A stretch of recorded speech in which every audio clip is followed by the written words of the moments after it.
یک در اون عشق توی الله باشه نصیبشون بگردون و دنیا و آخرتشون خدای آباد بگردون. خدا ساختی خونه خودتون برای خودت بگردون و هر زحمتی که برای اینجا صورت بگیره.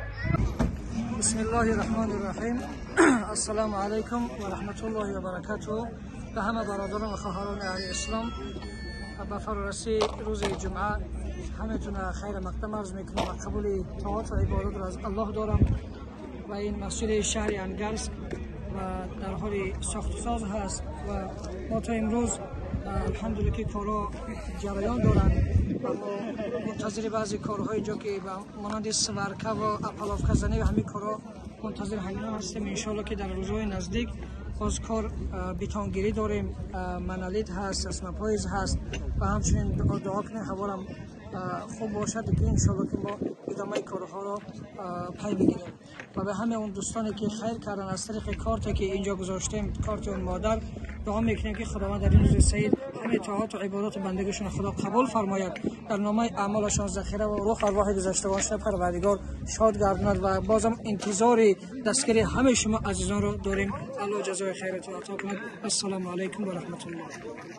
یک در اون عشق توی الله باشه نصیبشون بگردون و دنیا و آخرتشون خدای آباد بگردون. خدا ساختی خونه خودتون برای خودت بگردون و هر زحمتی که برای اینجا صورت بگیره برای خودت بگردون و برای خودت بپذیر و اینجا یک محل عبادت و قبول بفرما. خدا از شر حسودان، از زخم چشم، از همه بلاها آفت این مسجد و خانه خدا را حفاظت بگردون و همه اونهایی که در راه خانه خودت آبادی کنند تلاش میکنند خدا از کسات روزگار از فتنه زمان و برای از تهمت ناگهان در حفظ اعمال خودت نگه بدار.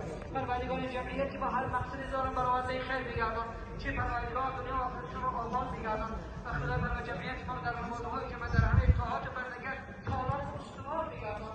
خدا شاه بزرگ عبادت را در دل رویشان، در دل زن و بچه‌ها و خاندان‌هاشون پروردگار زنده بگردان و زیاد بگردان.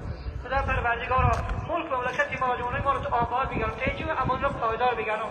خدا مملکت ما در عرصه‌های دینی و بدون ترقیات چشمی در جهان پروردگار بدرخشان و روز برای اقتصاد مردم ها را بهتر بگردان و مسئولان و خدمتگزاران مملکت را توفیقات عطا بگردان و همه ممالک همسایگان ما را، همجوارهای ما را پروردگار مشکلاتشون حل و ترقیات دینی و دنیویشون را زیاد بگردان و همه از اونی که در درخواست دعا کردن بعد از برادران برای اینکه بعضی دکمنت بکنه خدا مشکلاتشون را حل بگردان و دکمنتشون به نتیجه برسان و بازم اونهایی که در راه خدمت دکمنت عزیزان تلاش میکنن و یاردم میکنن همه اون جوانها را خدا توفیقاتشون را زیاد بگردان و ایمانهاشون را کامل بگردان.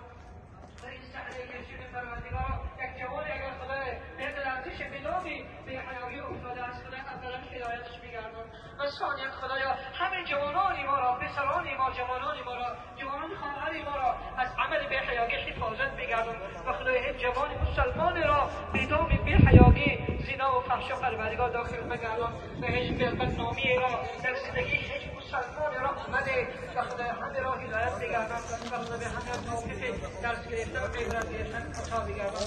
خدا باز امروز از اونایی که خیر کردن خیرشون را قبول گردان، کامل جان روح پدرشون را شاد بگردان حسن و همه از اونایی که امروز خیر کردن برای مسجد خدا به درگاه عالی قبول بفرما.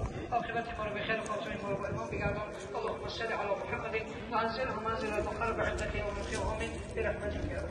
سلامت باشید.